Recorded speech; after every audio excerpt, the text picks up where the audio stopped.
اعوذ باللہ من الشیطان الرجیم بسم اللہ الرحمن الرحیم اللہم صلی علی سیدنا و مولانا محمد وعلی آل سیدنا و مولانا محمد وبارک وسلم۔ حضرت جنید بغدادی رحمۃ اللہ علیہ کے حالات مناقب۔ تعارف: آپ حضرت سریستہ کے بھانجے اور مرید ہیں اور حضرت محاسبی کی صحبت سے فیض یاب ہوئے۔ آپ بحر شریعت و طریقت کے شناور، انوار الہی کے محسن و منبع اور مکمل علوم پر دسترس رکھتے تھے۔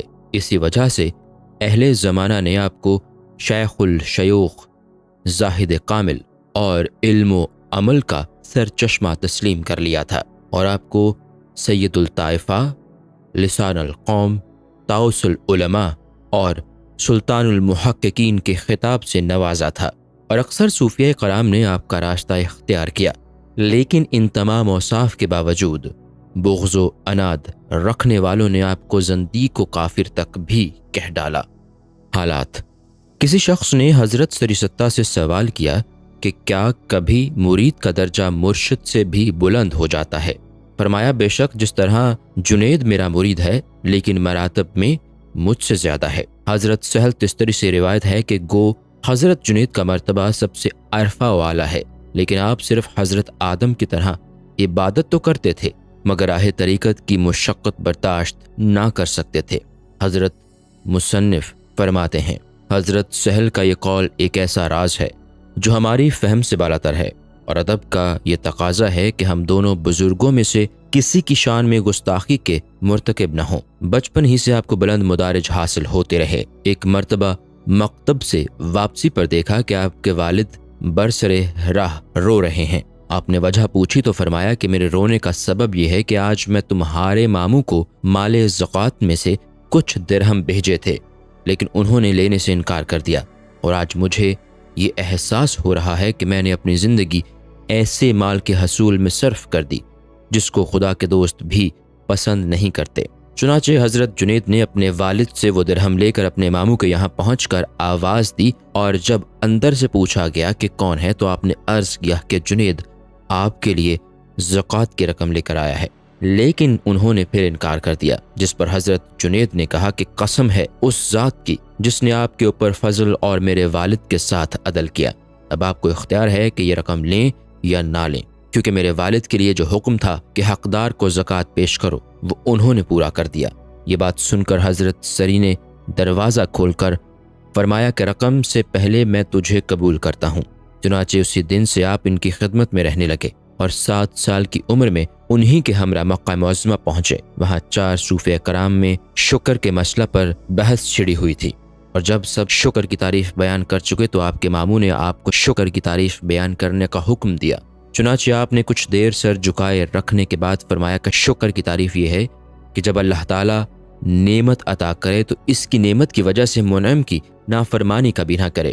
یہ سن کر سب لوگوں نے کہا کہ واقعی شکر اس کا نام ہے۔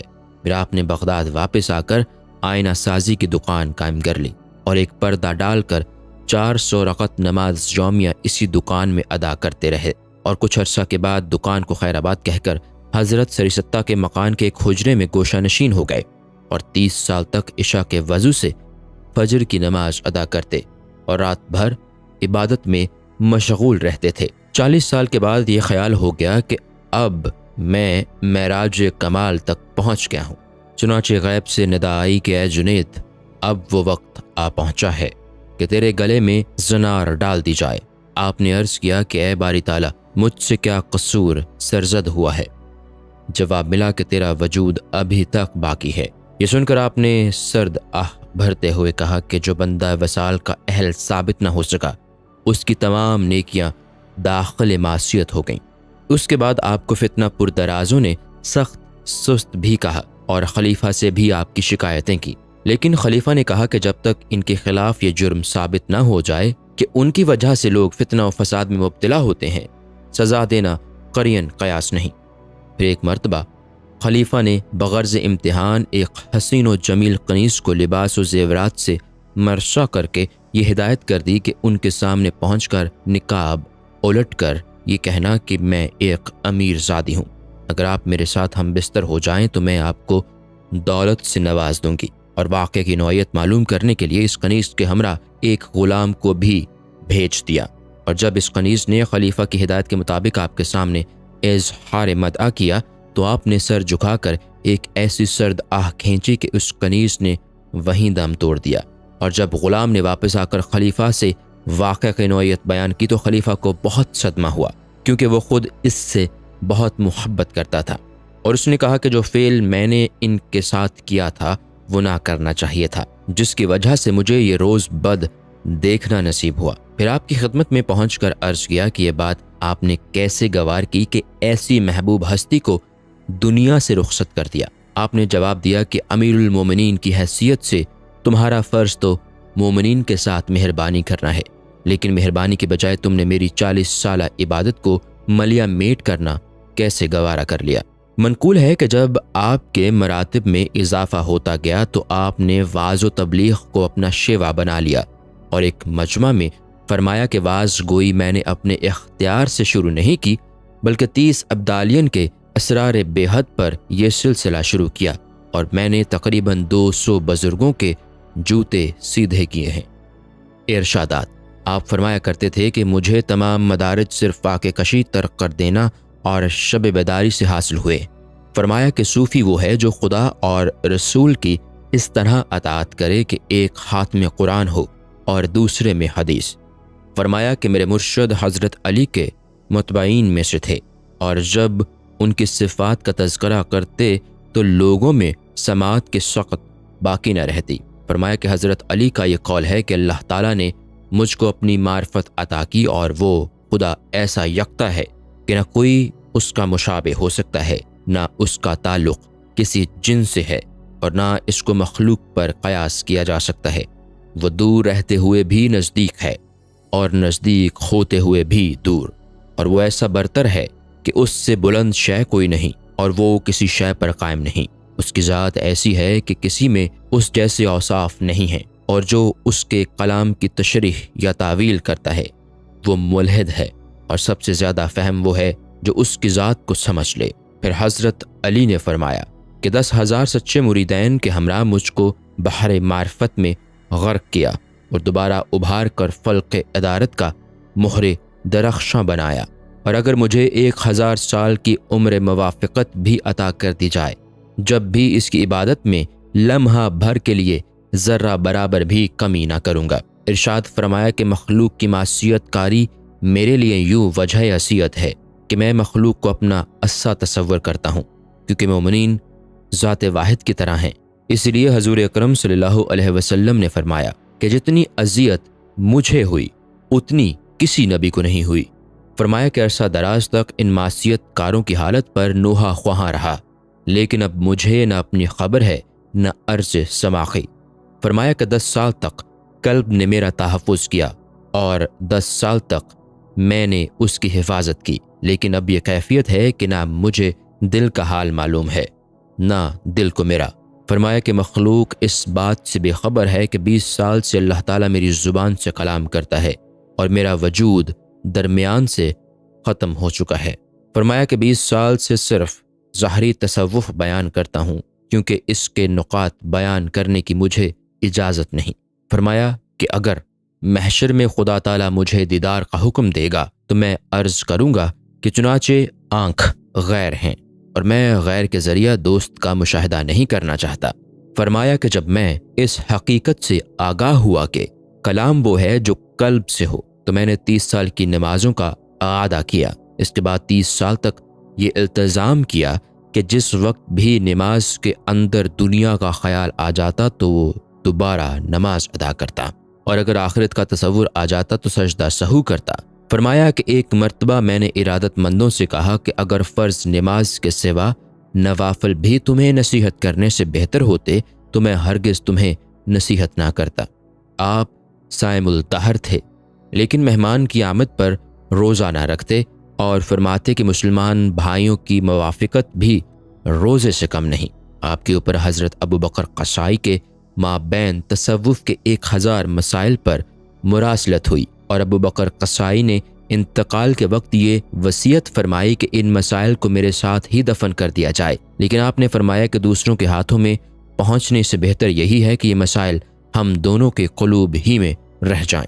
بلندی مراتب کے بعد سری ستہ نے آپ کو واز گوئی کا مشورہ دیا تو آپ نے عرض کیا کہ آپ کی حیات میں واز گوئی مجھے اچھی نہیں معلوم ہوتی، لیکن اسی شب حضور اکرم صلی اللہ علیہ وسلم کو خواب میں دیکھا کہ آپ بھی واز گوئی کا حکم دے رہے ہیں، اور جس وقت حضرت سری ستہ سے خواب بیان کرنے کا قصد کیا تو آپ نے خواب سننے سے قبل ہی فرمایا کہ کیا اب بھی تمہارا یہ خیال ہے کہ دوسرے لوگ تم سے واز گوئی کے لیے کہیں؟ آخر حضور اکرم صلی اللہ علیہ وسلم کے فرمان کے بعد تمہیں کیا عذر باقی رہ جاتا ہے؟ پھر آپ نے حضرت سری سے سوال کیا کہ یہ آپ کو کیسے علم ہو گیا کہ رات کو حضور اکرم صلی اللہ علیہ وسلم نے مجھے واز گوئی کا حکم دیا؟ جواب دیا کہ آج شب کو میں نے باری تعالیٰ کو خواب میں یہ فرماتے ہوئے دیکھا کہ ہم نے محمد صلی اللہ علیہ وآلہ وسلم کو بھیجا ہے کہ آپ جنید کو واز گوئی کی تاکید کریں۔ پھر حضرت جنید رحمۃ اللہ علیہ نے کہا کہ میں اس شرط پر واز کہہ سکتا ہوں کہ 40,000 افراد سے زیادہ کا مجمع نہ ہو۔ ایک مرتبہ دوران واز 40 افراد میں سے 22 پر غش طاری ہو گئی اور 18 انتقال کر گئے۔ ایک مرتبہ واز گوئی کے دوران ایک آتش پرست مسلمانوں کے بھیس میں حاضر ہوا اور آپ سے عرض کیا کہ حضور اکرم کا یہ فرمان ہے کہ مسلمان کے فراست سے بچتے رہو کیونکہ وہ خدا کے نور سے دیکھتا ہے۔ یہ قول سن کر آپ نے فرمایا کہ اس کا مقصد تو یہ ہے کہ تجھے مسلمان ہونا چاہیے۔ اس کرامت سے گرویدہ ہو کر وہ مسلمان ہو گیا۔ پھر کچھ عرصے کے لیے آپ نے یہ کہہ کر واز گوئی ترک کر دی کہ میں خود کو ہلاکت میں ڈالنا پسند نہیں کرتا۔ کچھ دنوں کے بعد پھر سلسلہ واز شروع کر دیا۔ جب لوگوں نے وجہ پوچھی تو فرمایا کہ میں نے ایک حدیث میں یہ دیکھا کہ مخلوق میں سے بدترین فرد مخلوق کا کفیل بن کر واز گوئی کے ذریعہ ہدایت کا راستہ دکھائے گا، چنانچہ میں نے خود کو بدترین مخلوق تصور کیا، اس لیے پھر واز گوئی شروع کر دی۔ پھر کسی نے سوال کیا کہ آپ کو یہ بلند مراتب کیسے حاصل ہوئے؟ فرمایا کہ میں ایک ٹانگ سے 40 سال تک اپنے مرشد کے در پر کھڑا رہا ہوں۔ آپ فرمایا کرتے تھے کہ ایک مرتبہ میرا قلب کہیں کھو گیا، اور جب میں نے مل جانے کی دعا کی تو حکم ہوا کہ ہم نے تمہارا قلب اس لیے لے لیا ہے کہ تم ہماری معیت میں رہو اور تم قلب کی واپسی دوسری جانب راغب ہونے کے لیے چاہتے ہو۔ ایک مرتبہ حسین منصور حلاج غلبہ حال کی کیفیت میں حضرت عمر بن عثمان سے دل برداشتہ ہو کر حضرت جنید بغدادی کی خدمت میں پہنچے اور ان سے عرض کیا، میری دل برداشتگی کا سبب یہ ہے کہ بندہ اپنی ہوشیاری و مستی کی وجہ سے ہمہ وقت صفات الہی میں فنا نہیں رہ سکتا۔ آپ نے فرمایا کہ تم نے ہوشیاری و مستی کا مفہوم سمجھنے میں غلطی کی ہے۔ کسی نے آپ کے سامنے حضرت شبلی کا یہ قول نقل کیا کہ اگر خدا تعالیٰ مجھ کو فردوس و جہنم کا اختیار دے تو میں جہنم کو اس لیے اختیار کروں کہ جنت تو میری پسندیدہ شے ہے اور جہنم خدا کی، لہٰذا دوست کی پسندیدہ شے کو ناپسند کرنے والا دوست نہیں۔ لیکن آپ نے فرمایا کہ میں تو بندہ ہونے کی حیثیت سے صاحب اختیار ہونے کا دعویٰ نہیں کر سکتا، اس لیے وہ مجھے جہاں بھی بھیج دے گا شکر بجا لاؤں گا۔ حضرت رویم کو جنگل میں ایک بڑھیا نے یہ پیغام دیا کہ بغداد پہنچ کر جنید سے کہنا کہ تمہیں عوام کے سامنے ذکر الہی کرتے ہوئے ندامت نہیں ہوتی۔ یہ پیغام سن کر آپ نے فرمایا کہ میں عوام کے سامنے اس لیے اس کا ذکر کرتا ہوں کہ کسی سے بھی اس کا حق کے ذکر ادا نہیں ہو سکتا۔ کسی نے حضور اکرم صلی اللہ علیہ وسلم کے ہمراہ حضرت جنید کو بھی خواب میں دیکھا اور ایک شخص نے کوئی فتویٰ حضور صلی اللہ علیہ وسلم کے سامنے پیش کیا تو آپ نے حضرت جنید کی طرف اشارہ کر دیا۔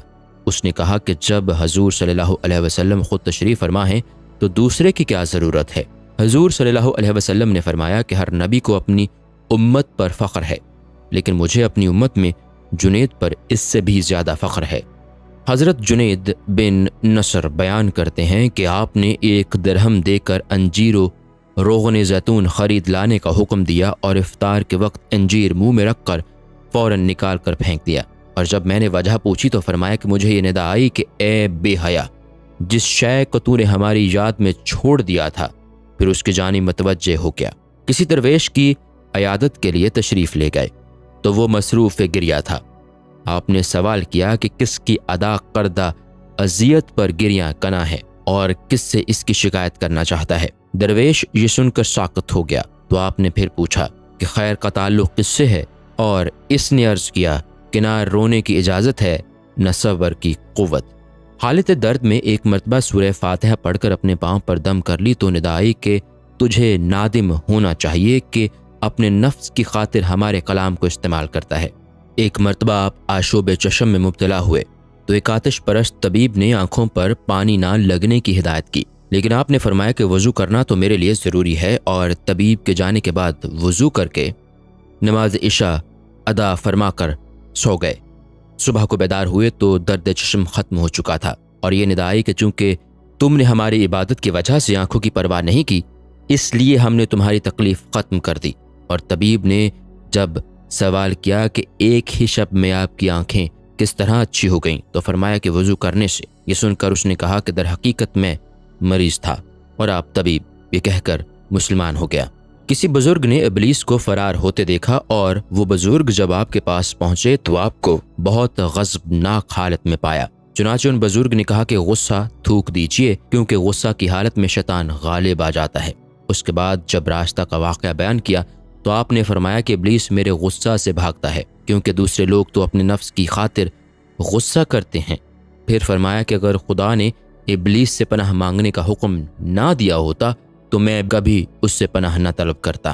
آپ کی ملاقات مسجد کے دروازے پر ایک معمر شخص کی صورت میں ابلیس سے ہو گئی تو آپ نے سوال کیا کہ آدم کو سجدہ نہ کرنے کی کیا وجہ تھی؟ اس نے جواب دیا کہ غیر اللہ کو سجدہ کرنا کب روا ہے؟ اس جواب سے آپ حیرت زدہ ہوئے تو غیبی آواز آئی کہ اس سے کہہ دو کہ تو کاذب ہے، کیونکہ ہر بندے کو مالک کے حکم سے انحراف کی اجازت نہیں۔ چنانچہ ابلیس آپ کی غیبی الہام کو بھانپ کر فوراً رفو چکر ہو گیا۔ کسی نے آپ سے عرض کیا کہ موجودہ دور میں دینی بھائیوں کی قلت ہے۔ آپ نے فرمایا کہ اگر تمہارے خیال میں دینی بھائی صرف وہ ہیں جو تمہاری مشکلات کو حل کر سکیں تب تو یقیناً وہ نایاب ہیں، اور اگر تم حقیقی دینی بھائیوں کا فقدان تصور کرتے ہو تو کاذب ہو، اس لیے کہ برادر دینی کا حقیقی مفہوم یہ ہے کہ جن کی دشواریوں کا حل تمہارے پاس ہو اور ان کے تمام امور میں تمہاری آنت شامل ہو، اور ایسے برادر دینی کا فقدان نہیں۔ جب لوگوں نے آپ سے گریہ ازاری کا سبب پوچھا تو فرمایا کہ تاحیات میں مصیبت و بلا کے جستجو میں رہا کہ اگر وہ اژدہا بن کر سامنے آ جائے تو میں سب سے پہلے اس کا لقمہ بن جاؤں، لیکن آج تک یہی حکم ملتا رہا کہ ابھی تیری ریاضت بلا کے مقابلہ میں نہیں جم سکتی۔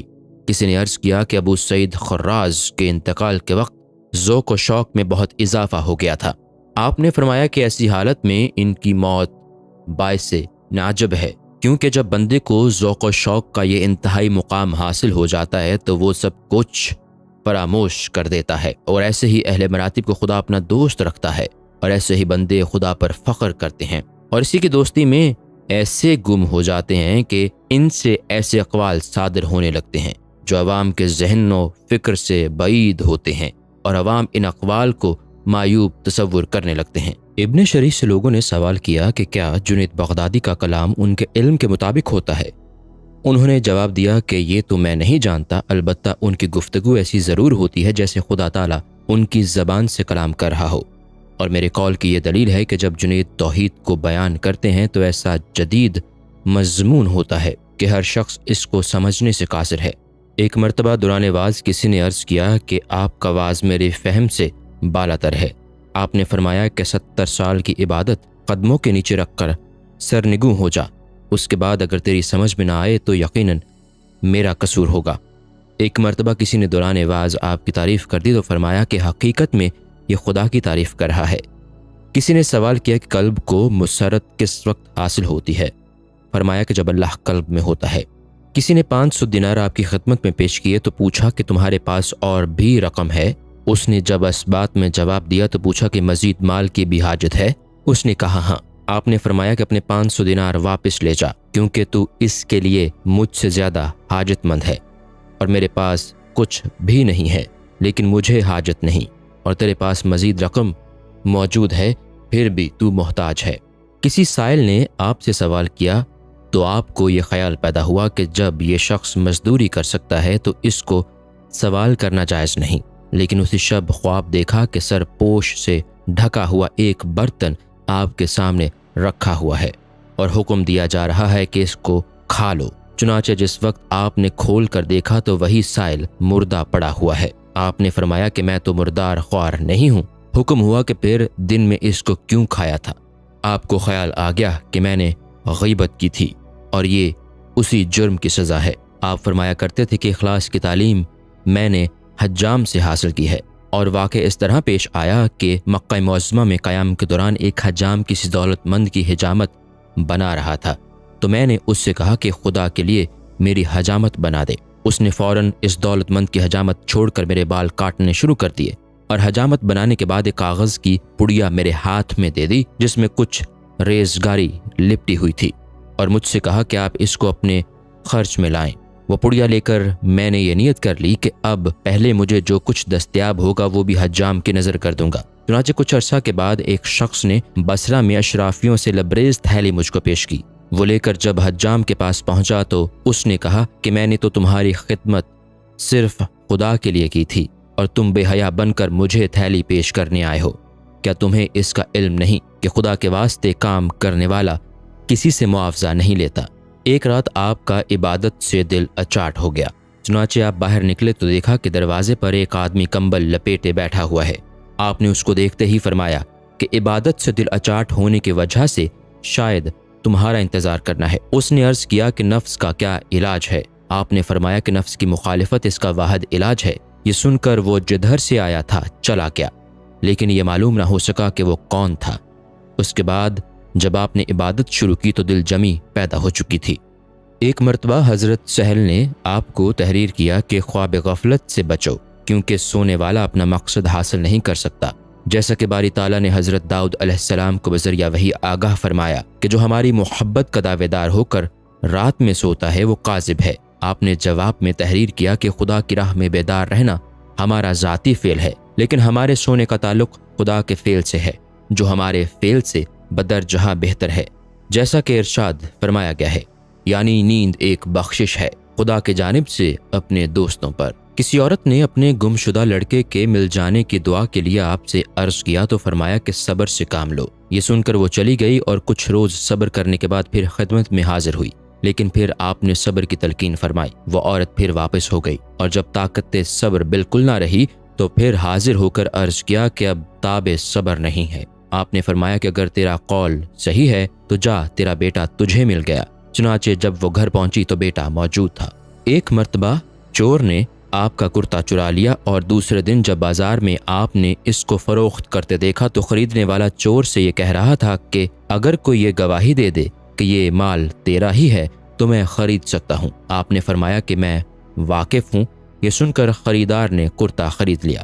کسی نے آپ سے ننگا بھوکا رہنے کی شکایت کی تو فرمایا کہ خدا تجھے ہمیشہ ننگا بھوکا رکھے، کیونکہ یہ نعمت تو وہ اپنی مخصوص بندوں ہی کو عطا کرتا ہے، اور وہ کبھی اس کے شاکی نہیں ہوتے۔ ایک مرتبہ کوئی مالدار آپ کی مجلس میں سے کسی درویش کو اپنے ہمراہ لے گیا، اور کچھ وقفہ کے بعد اس کے سر پر خوان رکھے ہوئے حاضر ہوا۔ آپ نے درویش کو حکم دیا کہ یہ خوان اسی مالدار کے منہ پر مار دے جس کو درویش کے علاوہ کوئی نہیں ملا، کیونکہ درویش صاحب نعمت نہ ہونے کے باوجود بھی اہل ہمت ہوتے ہیں، اور اگر دنیاوی دولت سے وہ محتاج ہوں تو اجر آخرت ان کا حصہ ہے۔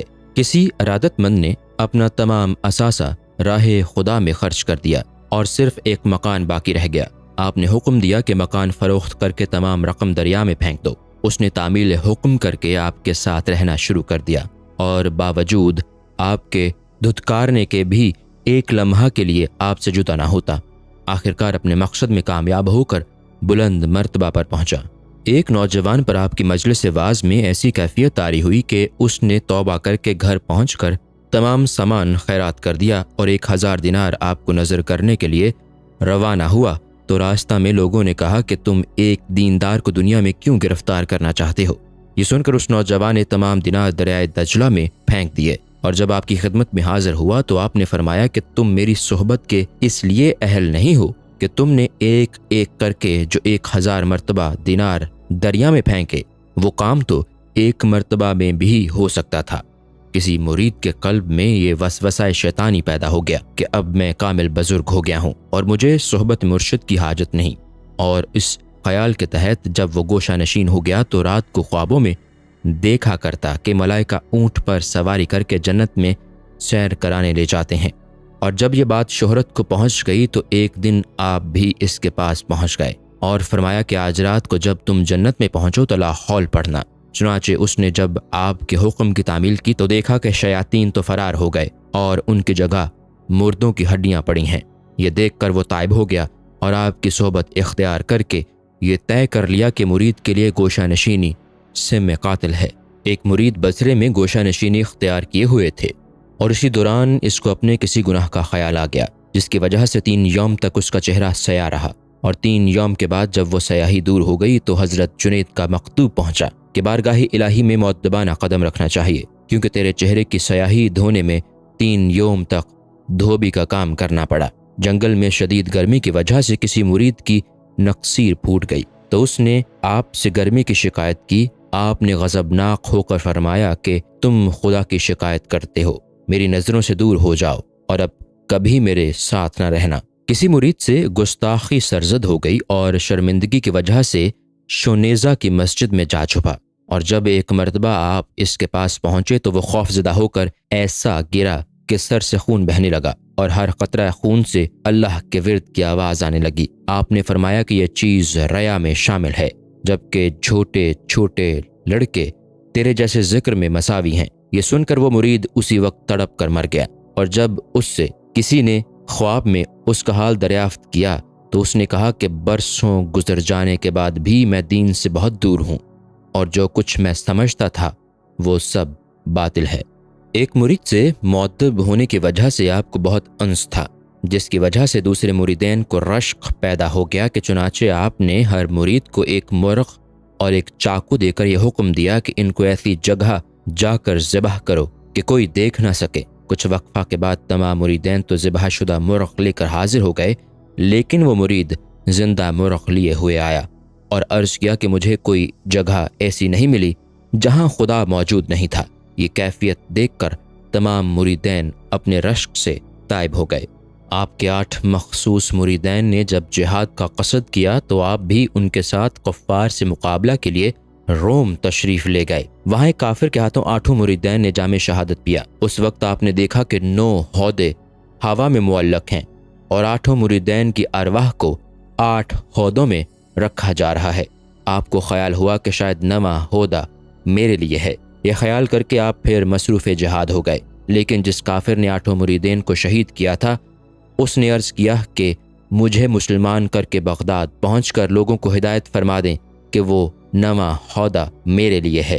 یہ کہہ کر مسلمان ہو گیا اور اپنی قوم کے 8 کافروں کو قتل کرنے کے بعد خود بھی شہید ہو گیا، اور اس 9ویں ہودے میں اس روح کو داخل کر دیا گیا۔ سید ناصری سفر حج کے دوران جب بغداد پہنچے تو آپ سے شرف نیاز حاصل کرنے حاضر ہوئے۔ آپ نے ان سے سوال کیا کہ آپ سید ہیں اور آپ کے جد اعلیٰ حضرت علی نفس و کفار دونوں سے جہاد کیا کرتے تھے، اب آپ فرمائیے کہ آپ نے کون سا جہاد کیا ہے۔ یہ سنتے ہی وہ مضطرب ہو کر رونے لگے اور عرض کیا کہ میرا حج تو یہیں ختم ہو گیا، اب آپ مجھے ہدایت فرمائیں۔ آپ نے فرمایا کہ تمہارا قلب خانہ خدا ہے، اس میں کسی دوسرے کو جگہ نہ دو۔ یہ سن کر ان کا وہی انتقال ہو گیا۔ ارشادات: آپ فرمایا کرتے تھے کہ شام فتوت کا، عراق فصاحت کا، خراسان صدق کا مرکز ہے، لیکن ان راہوں میں قزاقوں نے اپنے جال بچھا رکھے ہیں۔ فرمایا کہ قدرت کا مشاہدہ کرنے والا سانس تک نہیں لے سکتا، اور عظمت کا مشاہدہ کرنے والا حیرت زدہ رہتا ہے، اور ہیبت کا مشاہدہ کرنے والا سانس لینے کو کفر تصور کرتا ہے۔ فرمایا کہ بہت افضل ہے وہ بندہ جس کو ایک لمحہ کے لیے بھی قرب الہی حاصل ہوا ہے۔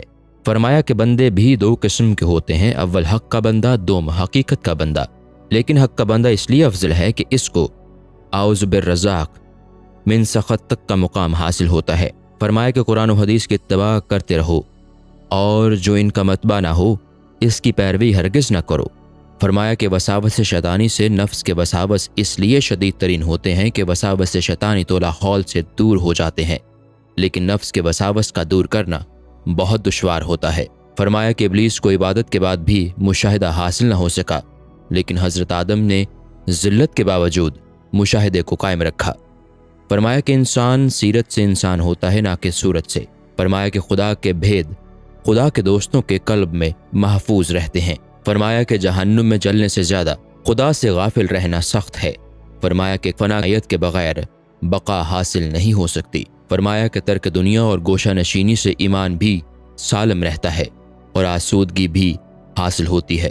فرمایا کہ جس کا علم یقین تک، یقین خوف تک، خوف عمل تک، عمل ورا تک، ورا اخلاص تک، اور اخلاص مشاہدے تک نہیں پہنچتا، وہ ہلاک ہو جاتا ہے۔ فرمایا کہ تکلیف پر شکایت نہ کرتے ہوئے صبر کرنا بندگی کی بہترین علامت ہے۔ فرمایا کہ مہمان نوازی نوافل سے بہتر ہے۔ فرمایا کہ بندہ جتنا خدا سے قریب ہوتا ہے، خدا بھی اتنا ہی اس کے قریب رہتا ہے۔ فرمایا کہ جس کی حیات روح پر موقوف ہو وہ روح نکلتے ہی مر جاتا ہے، اور جس کی حیات کا دار و مدار خدا ہو وہ کبھی نہیں مرتا بلکہ طبعی زندگی سے حقیقی زندگی حاصل کر لیتا ہے۔ فرمایا کہ سنت الہی سے عبرت حاصل نہ کرنے والی آنکھ کا اندھا ہی ہونا بہتر ہے، اور جو زبان خدا کے ذکر سے عاری ہو اس کا گنگ ہونا بہتر ہے، اور جو کان حق بات سننے سے قاصر ہو اس کا بہرا ہو جانا اچھا ہے، اور جو جسم عبادت سے محروم ہو اس کا مردہ ہو جانا افضل ہے۔ فرمایا کہ مرید کو احکام شریعہ کے سوا کچھ نہ سننا چاہیے، اور مرید کے لیے دنیا تلخ ہوگی اور معرفت شیریں۔ فرمایا کہ زمین کو صوفیہ کرام سے ایسی ہی آراستگی حاصل ہے جیسے آسمان کو ستاروں سے۔ فرمایا کہ خطرے کی 4 قسمیں ہیں۔ اول خطرہ حق، جس سے معرفت حاصل ہوتی ہے۔ دوم خطرہ ملائکہ، جس سے عبادت کی رغبت پیدا ہوتی ہے۔ سوم خطرہ نفس، جس سے دنیا میں مبتلا ہو جاتا ہے۔ چہارم خطرہ ابلیس، جس سے بغض و عناد جنم لیتے ہیں۔ فرمایا کہ اہل ہمت اپنی ہمت کی وجہ سے سب پر فوقیت حاصل کر لیتے ہیں۔ فرمایا کہ 4000 خدا رسیدہ بزرگوں کا یہ قول ہے کہ عبادت الہی اس طرح کرنی چاہیے کہ خدا کے سوا کسی کا خیال تک نہ آئے۔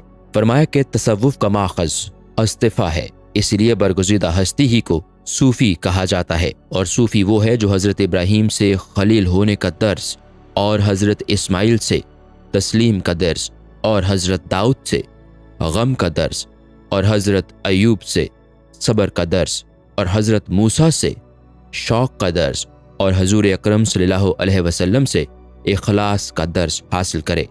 فرمایا کہ خدا کے علاوہ ہر شے کو چھوڑ کر خود کو فنا کر لینے کا نام تصوف ہے، اور آپ کے ایک ارادت مند کا یہ قول ہے کہ صوفی اس کو کہتے ہیں جو اپنے تمام اوصاف کو ختم کر کے خدا کو پالے۔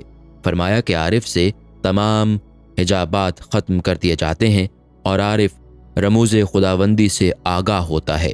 فرمایا کہ معرفت کی 2 قسمیں ہیں۔ اول معرفت تعریف، یعنی خود اللہ کو شناخت کرنا۔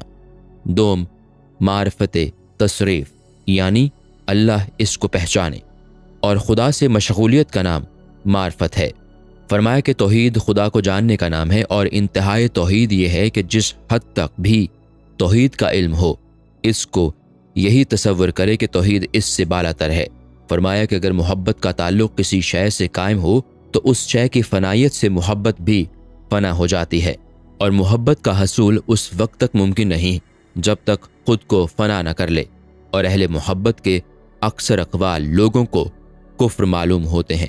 فرمایا کہ وجد کو مٹا کر غرق ہونے کا نام مشاہدہ ہے، کیونکہ وجد حیات عطا کرتا ہے، اور مشاہدہ فنائیت، اور مشاہدہ عبودیت کو فنا کر کے جانب ربوبیت لے جاتا ہے، اور کسی شے کی حقیقت ذاتی کے علم کا نام بھی مشاہدہ ہے۔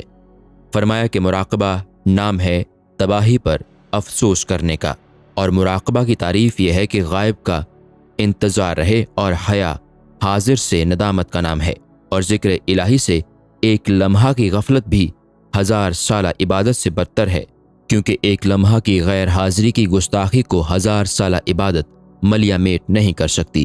فرمایا کہ اولیاء اللہ کے لیے نگرانی نفس سے دشوار کوئی کام نہیں۔ فرمایا کہ اشتغال دنیاوی ترک کر دینے کا نام عبودیت ہے، اور زہد کی انتہا افلاس ہے۔ فرمایا کہ بندہ صادق دن میں 40 حالتیں تبدیل کرتا ہے، لیکن ریاکار 40 برس بھی ایک ہی حالت پر قائم رہتا ہے، اور بندہ صادق وہی ہے جو نہ تو دست طلب دراز کرے اور نہ جھگڑے۔ فرمایا کہ توکل انتہائی صبر کا نام ہے، جیسا کہ باری تعالیٰ ارشاد فرماتا ہے کہ وہ لوگ صبر کرتے ہیں اور اپنے رب پر توکل کرتے ہیں۔ اور صبر کی تعریف یہ ہے کہ جو مخلوق سے دور کر کے خالق کے قریب کر دے، اور توکل کا مفہوم یہ ہے کہ تم اللہ کے لیے ایسے بن جاؤ جیسے روز اول میں تھے۔ فرمایا یقین نام ہے علم کے قلب میں اس طرح جاگزی ہو جانے کا جس میں تغیر و تبدل نہ ہو سکے، اور یقین کا ایک مفہوم یہ ہے کہ ترک تکبر کر کے دنیا سے بے نیاز ہو جائے۔ فرمایا کہ میرے نزدیک نیک خو فاسق کی صحبت بد خو عابد سے بہتر ہے۔ فرمایا کہ حیا ایک ایسی نعمت ہے جو معاصی کی نگرانی سے پیدا ہوتی ہے۔ فرمایا کہ رضا کا نام اپنے اختیارات کو معدوم کر کے مصائب کو نعمت تصور کرنے کا۔ فرمایا کہ توبہ نام ہے عزم راسخ کے ساتھ ظلم و گناہ اور خصومت ترک کر دینے کا۔ فرمایا اپنی تعظیم کرانے کے لیے کرامات کا ظہور فریب ہے۔ فرمایا کہ مرید کا گناہ کبیرہ سے بے خوف ہو جانا داخل فریب ہے، اور کفر سے خائفہ نہ ہونا واصل کا مکر ہے۔ فرمایا کہ روز ازل اللہ نے الست بربکم فرما کر ارواح کو ایسا مست بنا دیا کہ دنیا میں بھی حالت سما کے وقت اس کیفیت کے احساس سے مست ہو جاتی ہیں۔ فرمایا کہ تصوف نام ہے مخلوق سے خالق کے جانب رجوع ہونے، قرآن و سنت کی اتباع کرنے اور مشغول عبادت ہونے کا۔ جس وقت حضرت رویم نے آپ سے ماہیت تصوف کے متعلق سوال کیا تو فرمایا کہ ماہیت تصوف کے جستجو کے بجائے اپنی ذات میں تصوف تلاش کرو، کیونکہ صوفی وہی ہے جس کو خدا کے سوا کوئی نہ جانتا ہو۔ پھر فرمایا کہ توحید نام ہے خود کو فنا کر کے اللہ میں ضم ہو جانے اور عجز کے ساتھ حصول نعمت کا، اور محبت کا مفہوم یہ ہے کہ محبوب کے تمام اوصاف محب میں موجود ہوں، جیسا کہ حضور اکرم صلی اللہ علیہ وسلم کا ارشاد ہے کہ جب میں اس کو محبوب بناؤں گا اس کی سماعت و بصارت بن جاؤں گا۔ فرمایا کہ جاہ و چشم معدوم کر دینے کا نام انس ہے۔ فرمایا کہ ذکر کی کئی قسمیں ہیں۔ اول حصول معرفت کے لیے آیات قرآنی میں فکر کرنا، دوم حصول محبت کے نفس پر خدا کے احسانات کے متعلق فکر کرنا، سوم حصول ماہیت کے لیے خدا کے مواعظ پر فکر کرنا، چہارم حصول حیا کی خاطر خدا کے انعامات پر غور کرنا۔ فرمایا کہ جو بندگی کا مفہوم اس وقت معلوم ہوتا ہے جب بندہ خدا کو ہر شے کا مالک تصور کرتے ہوئے یہ باور کر لے کہ ہر شے اسی کے وجود سے قائم ہے اور سب کو وہیں لوٹ کر جانا ہے، جیسا کہ قرآن فرماتا ہے کہ پاکیزہ تر ہے وہ ذات جس کے قبضہ قدرت میں سب کی جان ہے اور سب کو اس کی طرف لوٹ کر جانا ہے۔ پھر فرمایا کہ حقیقت ایک ایسا مقام ہے جہاں اہل مراقبہ اس شے کے منتظر رہتے ہیں جس کے وقوع سے خوفزدہ ہوں، جبکہ ان کا یہ اضطراب ایسا ہی لغو ہوتا ہے جیسے کوئی رات میں شب خون کا انتظار کرتے ہوئے رات بھر جاگتا رہے۔ پھر فرمایا کہ صادق کی صفت صدق ہے، اور صادق وہی ہے جو سدا ایک حال میں رہے، اور صدیق وہ ہے جس کے اقوال و افعال مبنی بر صدق ہوں۔ فرمایا کہ اخلاص کی تعریف یہ ہے کہ اپنے بہترین اعمال کو قابل قبول تصور نہ کرتے ہوئے نفس کو فنا کر ڈالے، اور شفقت کا مفہوم یہ ہے کہ اپنی پسندیدہ شاید دوسرے کے حوالے کر کے احسان نہ جتائے۔ فرمایا جو درویش خدا کی رضا پر راضی رہے وہ سب سے برتر ہے، اور ایسے لوگوں کی صحبت اختیار کرنی چاہیے جو احسان کر کے بھول جاتے ہیں اور تمام لغزشوں کو نظر انداز کرتے رہیں۔ فرمایا کہ بندہ وہی ہے جو خدا کے سوا کسی کی پرستش نہ کرے۔ پھر فرمایا کہ مرید وہ ہے جو اپنے علم کا نگران رہے، اور مراد وہ ہے جس کو آنت الہی حاصل ہو، کیونکہ مرید تو دوڑنے والا ہوتا ہے اور دوڑنے والا کبھی اڑنے والے کا مقابلہ نہیں کر سکتا۔ فرمایا کہ ترک دنیا سے عقبہ مل جاتی ہے۔ پھر فرمایا کہ تواضع نام ہے سر جھکا کر رکھنے اور زمین پر سونے کا۔ فرمایا کہ حجابات کی 6 قسمیں ہیں، 3 عام بندوں کے لیے، اول نفس، دوم مخلوق، سوم دنیا، اور 3 خاص بندوں کے لیے، اول عبادت، دوم اجر، سوم کرامات پر اظہار۔ فرمایا کہ حلال سے حرام کی جانب متوجہ ہونا اہل دنیا کی لغزش ہے، اور فنا سے بقا کی طرف رجوع کرنا زہاد کی لغزش ہے۔ فرمایا کہ قلب مومن دن میں 70 مرتبہ گردش کرتا ہے، لیکن قلب کافر 70 برس میں بھی 1 مرتبہ گردش نہیں کرتا۔ آپ اپنی مناجات اس طرح شروع کرتے کہ اے اللہ، روز محشر مجھے اندھا کر کے اٹھانا، اس لیے کہ جس کو تیرا دیدار نصیب نہ ہوا اس کا نابینا رہنا اسی لیے اولا ہے کہ وہ کسی دوسری شے کو کبھی نہ دیکھ سکے۔ وفات۔ دم مرگ میں آپ نے لوگوں سے فرمایا کہ مجھ کو وضو کرواؤ، چنانچہ دوران وضو انگلیوں میں خلال کرنا بھول گئے تو آپ کی یاد دہانی پر خلال کر دیا گیا۔ اس کے بعد آپ نے سجدے میں گر کر گریہ زاری شروع کر دی، اور جب لوگوں نے سوال کیا کہ آپ اس قدر عابد ہو کر روتے کیوں ہیں، فرمایا کہ اس وقت سے زیادہ میں کبھی محتاج نہیں تھا۔ پھر تلاوت قرآن میں مشغول ہو کر فرمایا کہ اس وقت قرآن سے زیادہ میرا کوئی مونس و ہمدم نہیں، اور اسی وقت میں اپنی عمر بھر کی عبادت کو اس طرح ہوا میں معلق دیکھ رہا ہوں کہ جس کو تیز و تند ہوا کے جھونکے ہلا رہے ہیں، اور مجھے یہ علم نہیں کہ یہ ہوا افراق کی ہے یا وصال کی، اور دوسری طرف فرشتہ اجل اور پل صراط ہے، اور میں عادل قاضی پر نظریں لگائے ہوئے اس کا منتظر ہوں کہ نہ جانے مجھ کو کدھر جانے کا حکم دیا جائے۔ اسی طرح آپ نے سورہ بقرہ کی 70 آیات تلاوت فرمائی، اور عالم سقراط میں جب لوگوں نے عرض کیا کہ اللہ اللہ کیجئے تو فرمایا کہ میں اس کی طرف سے غافل نہیں ہوں۔ پھر انگلیوں پر وظیفہ خوانی شروع کر دی، اور جب داہنے ہاتھ کی انگشت شہادت پر پہنچے تو انگلی اوپر اٹھا کر بسم اللہ الرحمن الرحیم پڑھی تو آنکھیں بند کرتے ہی روح کف سے انصری سے پرواز کر گئی، اور غسل دیتے وقت جب لوگوں نے آنکھ میں پانی پہنچانا چاہا تو غیب سے آواز آئی کہ ہمارے محبوب کی آنکھوں سے پانی دور رکھو، کیونکہ اس کی آنکھیں ہمارے ذکر کی لذت میں بند ہوئیں اور اب ہمارے دیدار کے بغیر نہیں کھل سکتی۔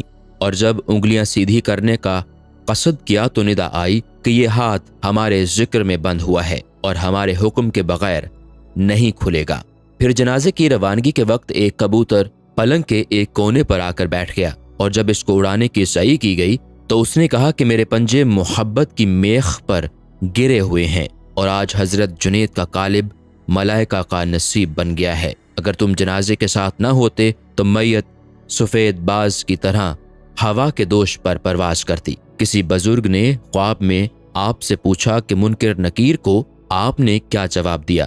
فرمایا کہ جب انہوں نے پوچھا کہ من ربک، تو میں نے مسکرا کر جواب دیا کہ میں ازل ہی میں الست بربکم کا جواب بلا کہہ دے چکا ہوں، اسی لیے غلاموں کو جواب دینا کیا دشوار ہے۔ چنانچہ نقیرین جواب سن کر یہ کہتے ہوئے چل دیے کہ ابھی تک اس پر خمار محبت کا اثر موجود ہے۔ کسی بزرگ نے خواب میں آپ سے پوچھا کہ خدا تعالیٰ نے کیسا معاملہ کیا؟ فرمایا کہ محض اپنے کرم سے بخش دیا، اور ان 2 رکعت نماز کے علاوہ جو میں رات کو پڑھا کرتا تھا اور کوئی عبادت کام نہ آ سکی۔